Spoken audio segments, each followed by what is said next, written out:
Radio, Sultanate of Oman, 90.4, and the Sultan Qaboos Center for Islamic Culture presents In the monsoon rain, Reaching Out Through Dialogue. Listen and get involved personally in this holy month of Ramadan. Reaching Out Through Dialogue. Presented by Hatem Hatif Al Abdul Salam. Produced by Matloob Ayel Al Wahabi. Reaching Out Through Dialogue, a special on Radio Sultanate of Oman, 90.4.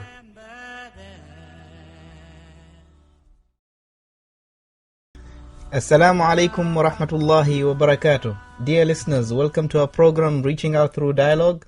I'm your host Hatem Al Absalam, and please join me in welcoming our distinguished guest, Mr. Ahmed Al Mukhaini, who is an independent researcher in political development and human rights. Assalamu alaikum, Ahmed. Wa alaikum assalam. How are you today? Alhamdulillah, alhamdulillah. It's nice to have you again back in the studio. Thank you. That's very kind of you. Okay, we have an interesting topic today. Indeed. And it's an ocean, but we'll try our level best to cover the best of it. Inshallah. Inshallah. Our topic today is freedom and its limitations. Mm-hmm.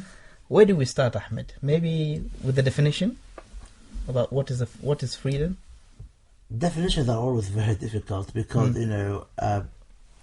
you might actually miss something. But generally speaking, I might adopt the definition of Thomas Jefferson of liberty, which in this context I would say liberty and freedom are synonyms of each other. And I think in that sense, freedom is unobstructed action according to our will within limits drawn around us by the equal rights of others. Okay. And if we examine this carefully, it talks about the unobstructed action, which is drawn by will, which means free will, and also it determines the limits of this free will, so it is not total or absolute, and the limits are based on the equal rights of others. And equal rights of others, in my understanding, means justice, it means reciprocity, it means equality. So all of these principles and values interplay in freedom when you talk about freedom. So what I understand is there a difference or a distinction between free will and freedom? Yes. Freedom, as most people understand, they think that there is something called absolute or total freedom. Freedom as such doesn't exist. It's a myth. What exists is free will to act. And this free will to act is something that is existential of being a human being. Without being or not having free will, you can't be an agent. And if you don't have free will, there is no need for you to have brain or reasoning. So free will is something that exists in every human being. It's the aspect of ourselves that is able to choose or is free. Free from what? Free from, or seeking to be free. Seeking to be free from desires, seeking to be free from wants. That's the will. So maybe one of the advantages of us being humans is free will. One of the prerequisites. If you don't have free will, you basically become a product, an automatic product of all the forces around you, whether it's biological forces, ecological forces, cultural forces. You do not actually have any choice of how these forces interact with each other or how these forces materialize in a word or a deed. So, that's where you exercise your free will. A degree to which these forces, the degree to which these factors interplay with each other. What you're saying, Ahmed, you just mentioned a few minutes ago that total freedom is a myth. Then why do we need freedom in the first place? Freedom... Why do we insist on having freedom? Freedom, I think, it's really the... have as its ultimate objective and goal happiness. Freedom is the way to happiness. Okay. And happiness, as I mentioned to you a few minutes ago, is when we are free from desires and wants. If you are, very hungry, you can't really think properly. If you are thirsty, you can't think properly. If you really desire something, you really can't think very freely. So the moment you eat and satisfy that urge of eating or sensual pleasure or thirst, then you are free. Then there are no external forces, no factors that really impede or impair your thinking. So that's why, if I may, in Islam, for example, a judge cannot issue judgment if he or she, for that purpose, is wearing something tight, or is hungry, or thirsty, or is angry. Because these factors, or these states of mind rather, do not allow the person to think freely and act justly. So it's what you're trying to say. It's freedom is restricted in limitations or a limited time when you are overcoming your desires. Is that true? No, I think when you are, if you look, let's look a span of let's say of a 24-hour program of a person. Okay. How many times and for how long would a person be under the urge to eat or go to the toilet or or drink or do something? It's very small time. Yeah. Most of the time, a person may actually be free of those wants and desires.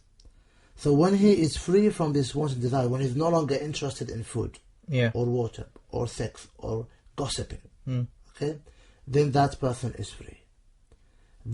While that person is so eager to eat or drink or have this urge really to respond to these needs, during that urge, that person is not free. Yeah, but not necessarily, Ahmed, because, for example, some people eat for the social factor, not for hunger. It's just like... then they are not free. They're still not free? Not free. I still can't get it. Yeah. Can you explain more? Because freedom is associated usually with a sense of satisfaction. You have no... You see, if this person is eating because of social pressure or social needs, not because of biological needs, then that person is acting under constraints, under motivation, is acting under some kind of pressure, external pressure. So he is not doing it by his own free will. He's responding to an urge. Okay? And that's why he's not free. A person is free, is really when he's free from all these wants and desires.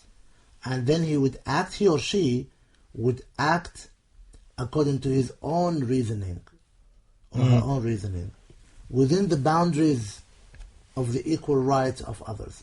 And notice, though we're talking in an Islamic context, we did not mention law, we did not mention Sharia, because law can be a tool used by someone to force certain behavior. So to actually have freedom limited or subjected to law, you may actually run the risk of having no freedom whatsoever, or minimizing freedom. So step one, you started with the personal limitations, which are desires. Personal limitation. A lot of ethicists believe that self-awareness is the most liberating dimension of a human being. And they say that your lack of freedom is really determined by your lack of self-awareness. So the more you are aware of yourself, the freer you are. And that's why in Islam, for example, we explore ourselves, we pursue self-awareness through the greater jihad, self-struggle. And the objective of self-struggle is to become aware of things around you, of things within you, and how you actually adapt to these, things around you. Yeah. How to liberate yourself from them, and how to be totally God's and no one else. So, what I understand from this is that there are limitations to freedom, and maybe you have touched upon some of them. Can you go through some of the other limitations on freedom? I mean, I would say, as I mentioned earlier, limitations, categorically, in a very general sense also, reside in the rights of others to exercise their free will and be free to an extent. Okay? Okay. So as long as we respect that, there is, there are, as I mentioned earlier, there are three essential components or concepts. Happiness, Okay. which is the ultimate objective of freedom, and justice, which is the modality of operation to have freedom or to exercise free will, and most importantly, responsibility. In my opinion, responsibility is The key word. The word for limitations of freedom. It's the cost of freedom. It's the expense of freedom. There is nothing as such as I said, total freedom. It is always associated with responsibility. And a person grows and becomes a free person if he or she are cognizant, they realize, they appreciate, they understand their responsibility towards that. So for example, when we talk about freedom of speech, you can't just, because you are free to speak and express your opinion, curse people, slander people, accuse people, use foul language. You can't. Yeah, but Ahmed, sometimes that. my terms of freedom, or where, let's say, where we are coming from, is different than where others, how they look at it in terms of freedom of speech. So where do you, distinguish between these two? Where do you set the lines, the boundaries? It depends, of course, on the context, but generally speaking, ethicists argue. They have two, schools of thought.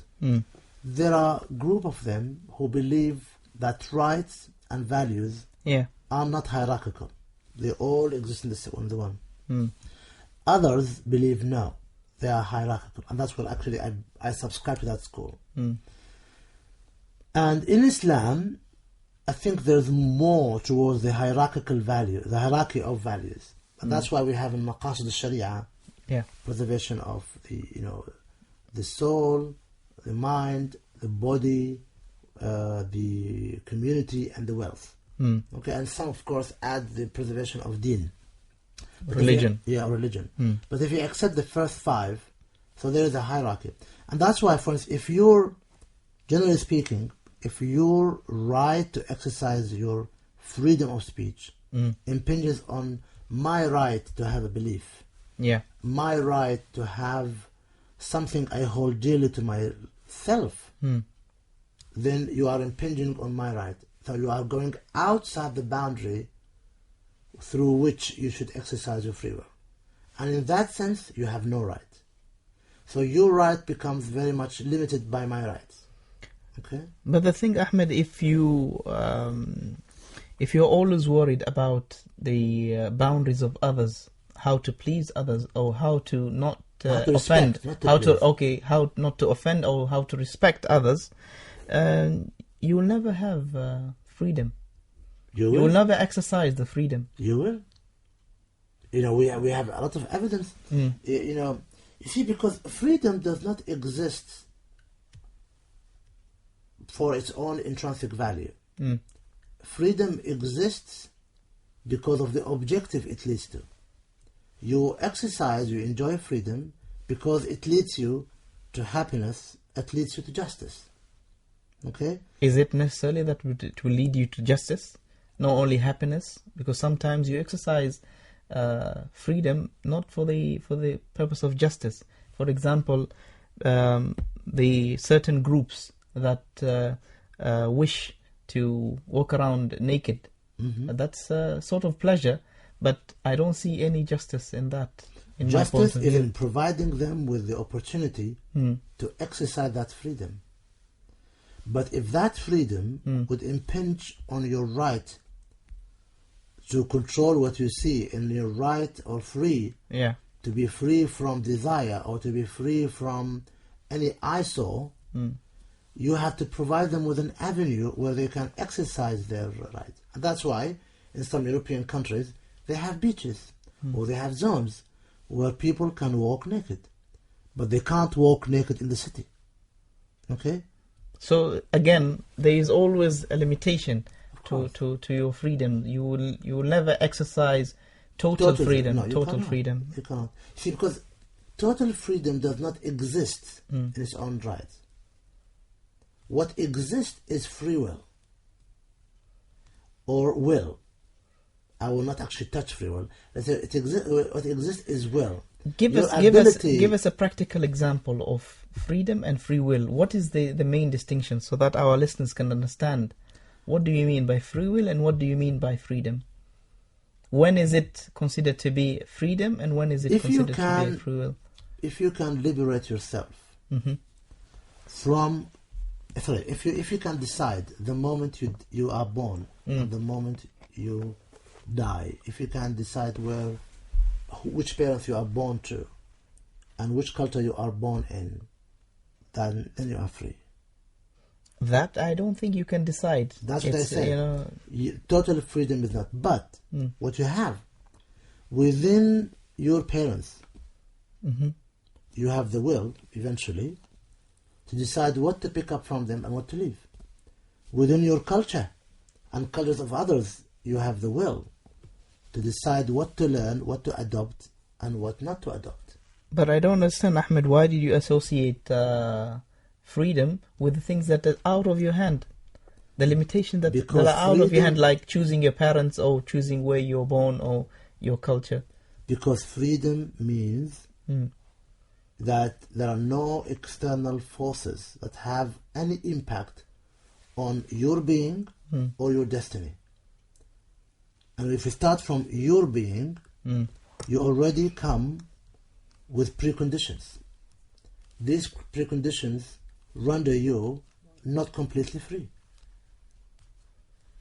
So you act according to your will, not to the total freedom, because total freedom does not exist. You see? And I think what is often confused, freedom in its subsets, like political freedom, social freedom, or cultural freedom, economic freedom, economic freedom. These are subsets. These subsets can be exercised in their fullest, to an extent, of course. Okay? But freedom in its sociological, existential, human sense doesn't exist as total. Because, as I said, your mere being is preconditioned, is controlled by external forces you have no control over. Ahmed, some would say or would assume that you can never achieve freedom because normal humans are dependent on others. Since the day you were born, you will always need someone, or you depend on someone. So that is a restraint for your freedom. Do you support this? That you can never have freedom because you're always dependent on others. I don't think this is the main reason why I would say total freedom is non-existent. And because, as I mentioned to you earlier, freedom in its term, its meaning, has a different significance altogether. What I think people need to talk about is the will. Because when you exercise that will, you are exercising an important aspect of yourself. The ability to make choice, the ability to reason, and to live in the context provided to you. That's what I think people should actually be focusing on. Because as I said, total freedom is non-existent. In my assessment, from my reading, and the way I look at it from the Islamic perspective. Because in Islam, we are born for a purpose. We are born to be agents of God. These agents are to enjoin good and forbid evil. Yeah. And in the process of enjoining good and forbidding evil, you exercise some will within the context and the boundaries provided to you. I wanted to ask you about this, Ahmed. The most interesting thing is, in Islam, freedom is not mentioned. The term. But the term. But the implications of freedom, or the elements that associate to freedom, are all around in Islam. Can you please share with us some of these views?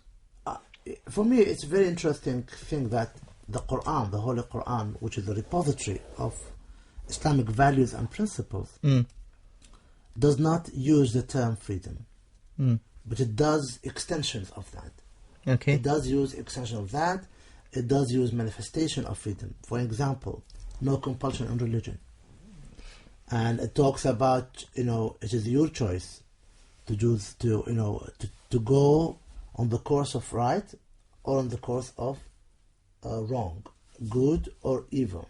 But of course, at the same time, there are consequences. Yes. For every act, there is consequence. So that must. That's why you cannot be totally free. Shouldn't that be, isn't that a limitation for that freedom? Don't you think so? It's an intrinsic element of the act itself. Every act has consequences. You see, from an ethical perspective, as I think I mentioned before a while ago, you can be good for the sake of being good. Yeah. Or you can be good because there are consequences for being good. Or there are consequences for not being good. But in other cases... So that's levels of being good. Yes. Depending on your orientation intentions.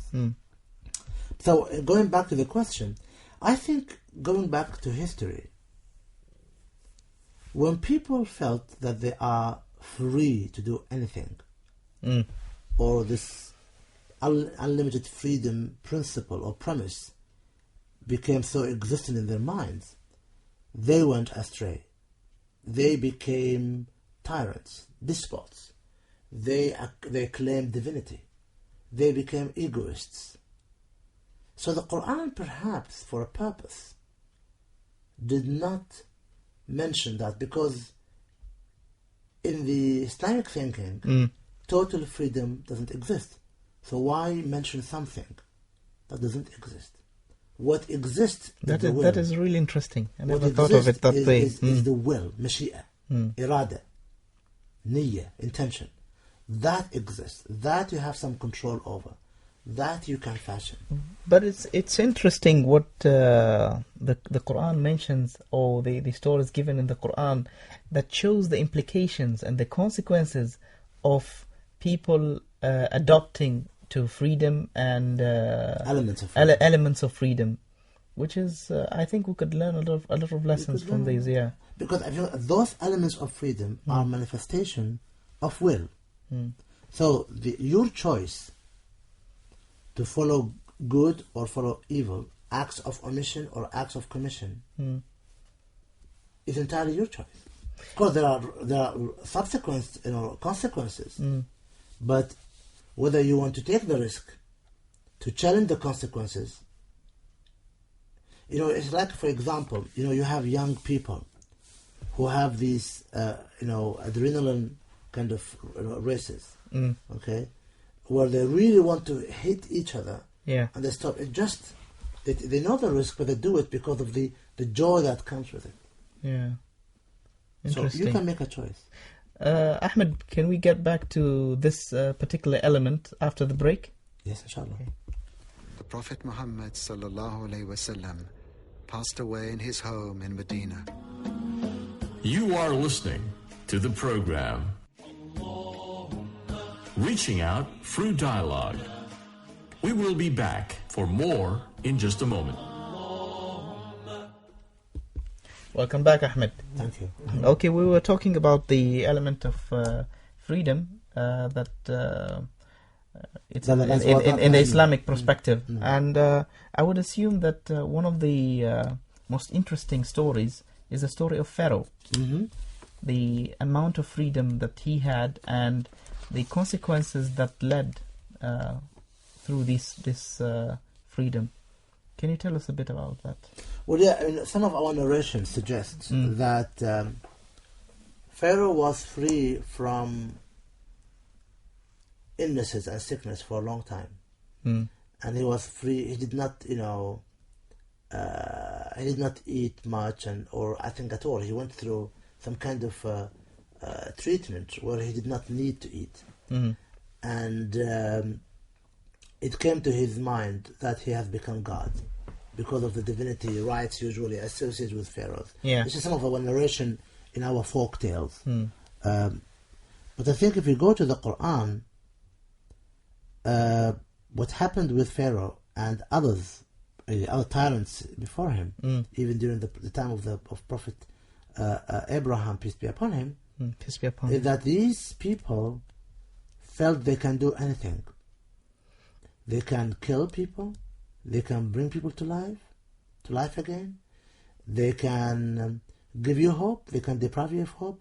They felt they can do anything. That's the thing. That's what I'm trying to say is when you reach to an extent that you feel that, okay, I am free now to do whatever I want, then you go over the boundaries and you tend to, move into territories where you don't belong, like claiming divinity, for example. Well, when it came to Pharaoh. The thing is, some sociologists, or social kind of psychology scientists have discussed some of this from the perspective of responsibility. It is often believed that people like to have freedom or free will, without having responsibility. And this lack of want for responsibility manifests itself in a variety of ways. One of these ways is anger. I think what Pharaoh went through was anger. And that's why he was tyrant, because tyrants tend to be very angry. Another way of another manifestation of this lack of responsibility or respect for responsibility is fundamentalism. Extreme rigid conformity to norms and principles around, norms of nature, norms of practice within a society. For example?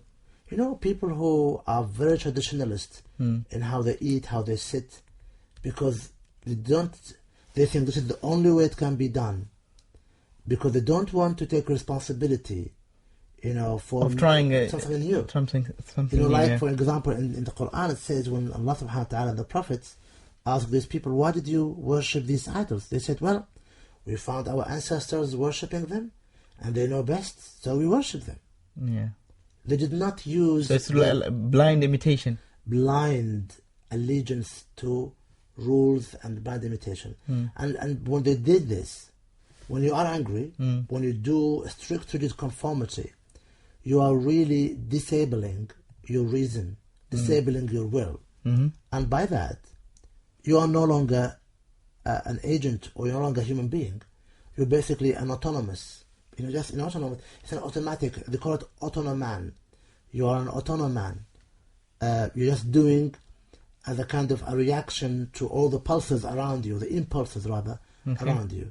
You don't take time to think, and you're not controlling the will and the choice associated with it. But Another element, just one more manifestation of it, will too, is hypocrisy.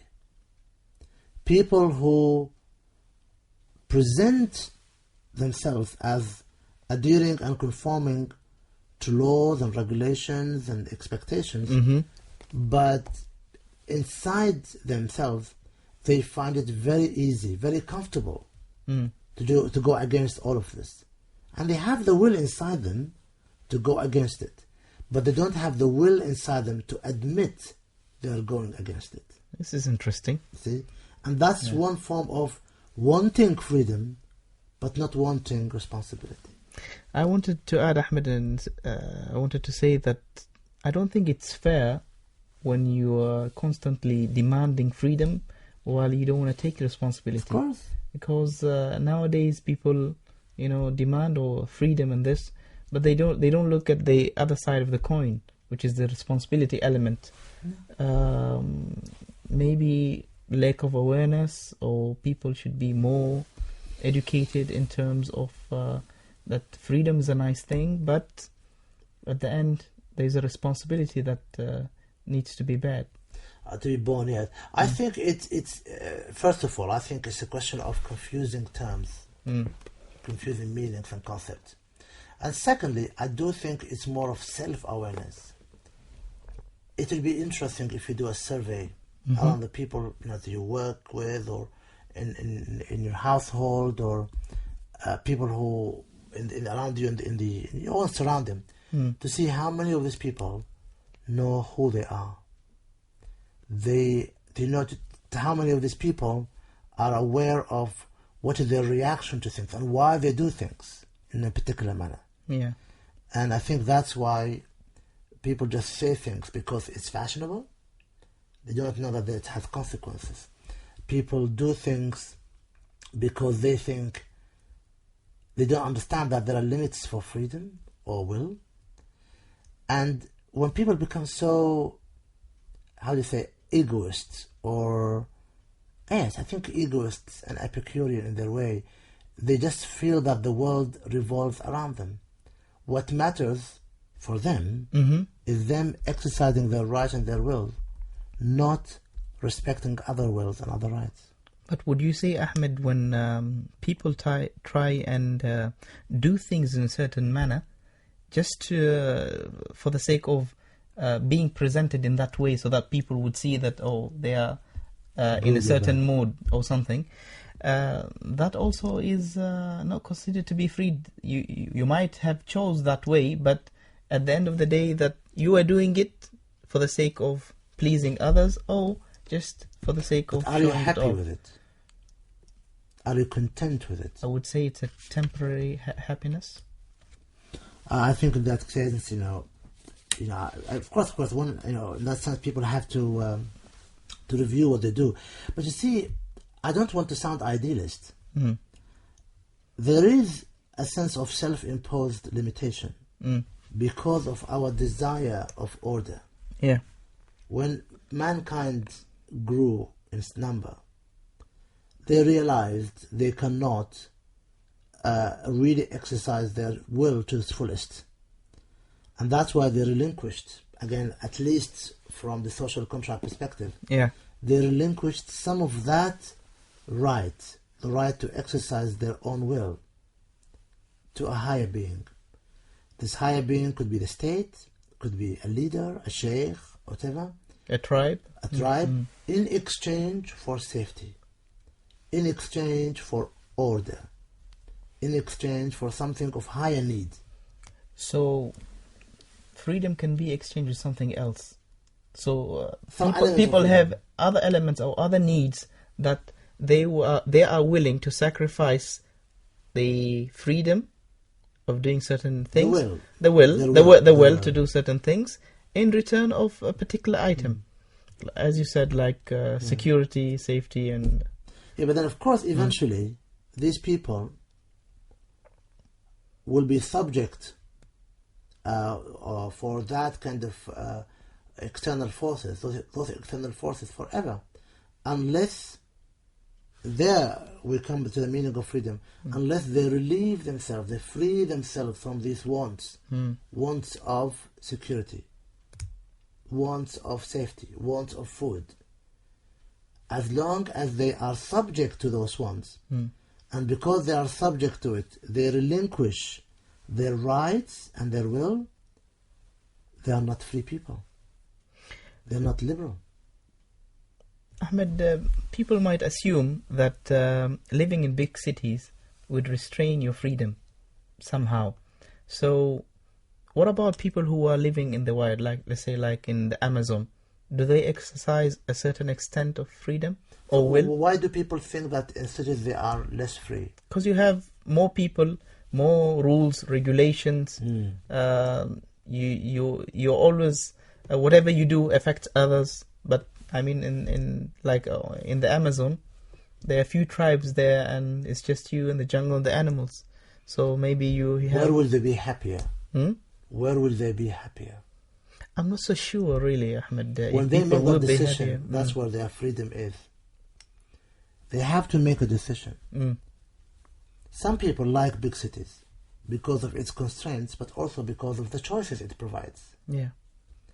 Some people like the Amazon, jungle, or the wilderness, because of the limited choices they have. That's where they find their happiness. They don't want many choices. No, but there is no restraints, so maybe you're free to do whatever you wish. Restraints are a function of choice.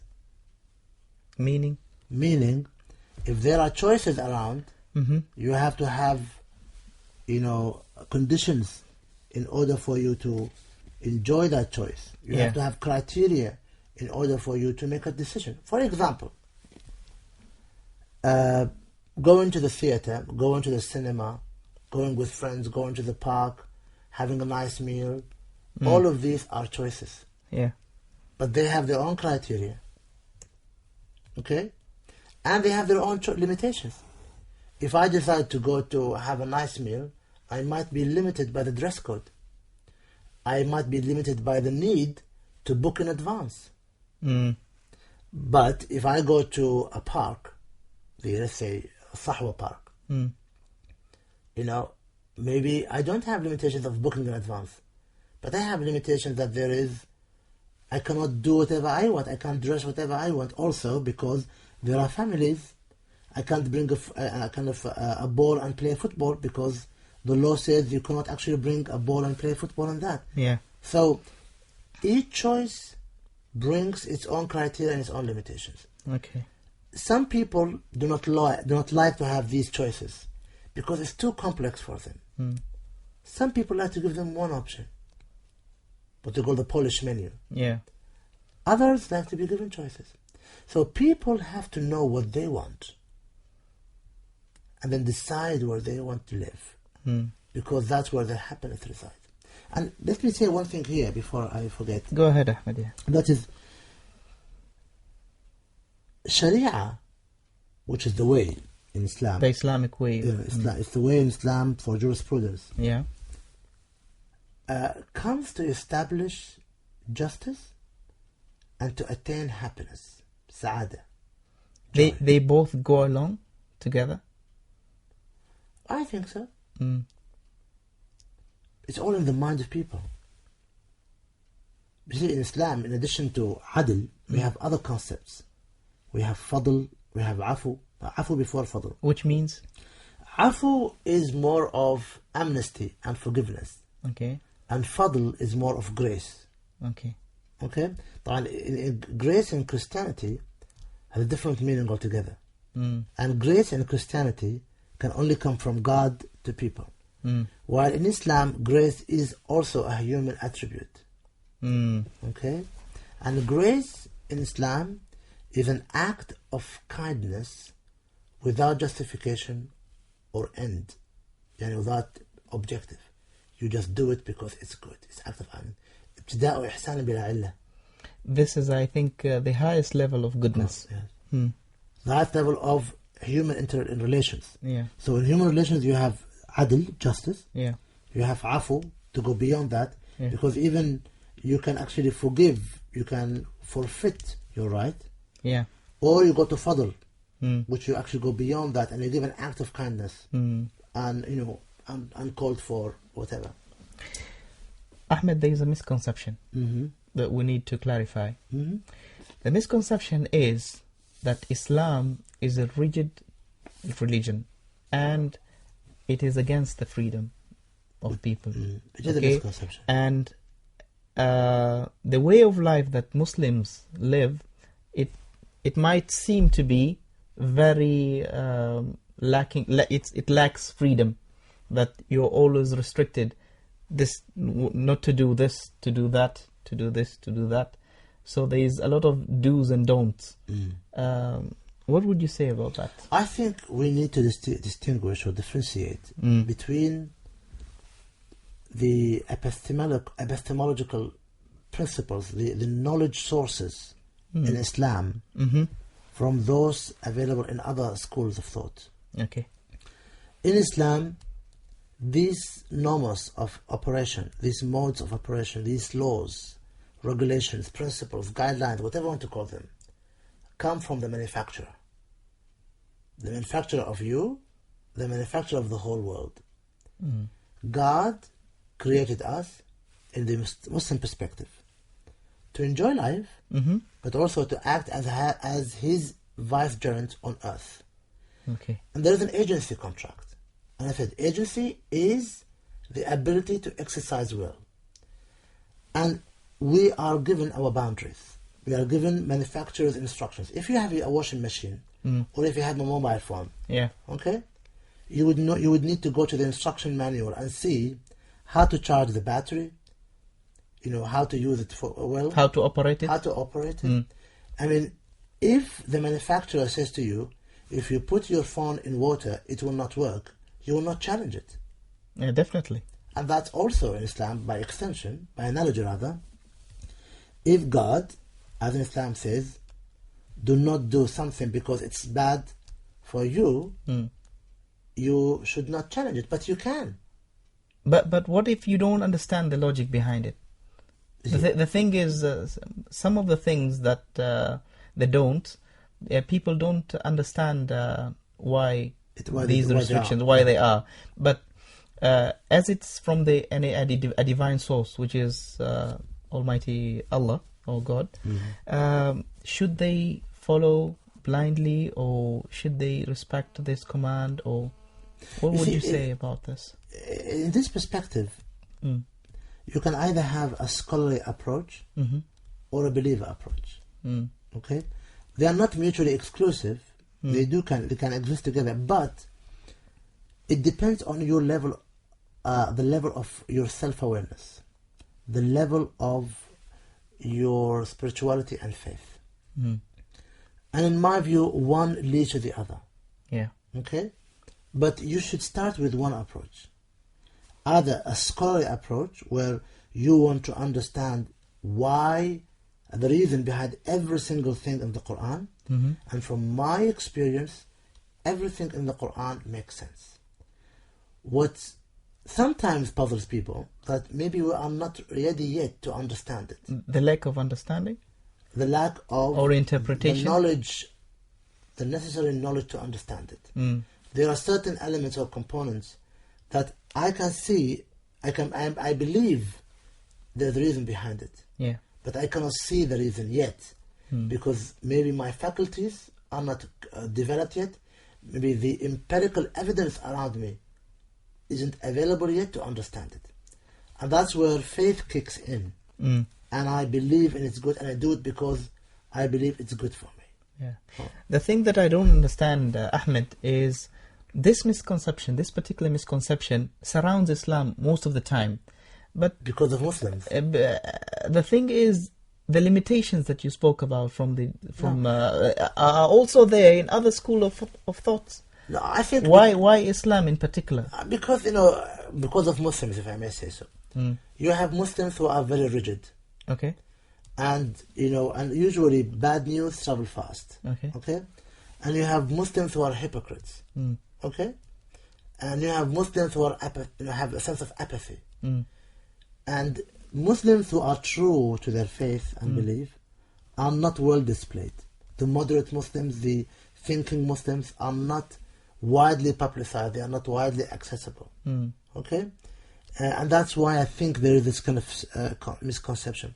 And also because there is an interplay between jurisprudence and the freedom one can enjoy from Islamic jurisprudence, even to challenge authority.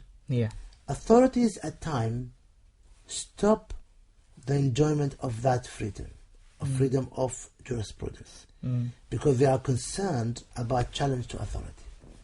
And I have an example in the Abbasid dynasty, where during the Abbasid time, people really developed in jurisprudence, developed in freedom of thinking. Okay? But that freedom of thinking led them to doubt the ultimate authority of the caliph at the time. And that made the caliph worry. The thing is, Ahmed, there is one element that maybe we should mention, is the joy of this freedom restraint.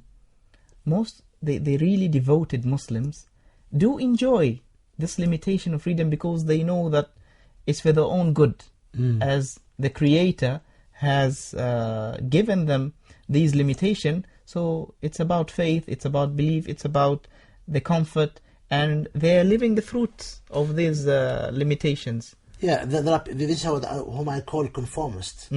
There are people who do not like to be given so many choices. They like to conform. It's easier for them. There's a very famous tradition from the Prophet Muhammad, peace be upon him. Peace be upon him. One guy said to him, "Oh Prophet, tell me something." No. He said to him, "If I understand you well, Prophet Muhammad, if I pray, fast, and give alms, okay?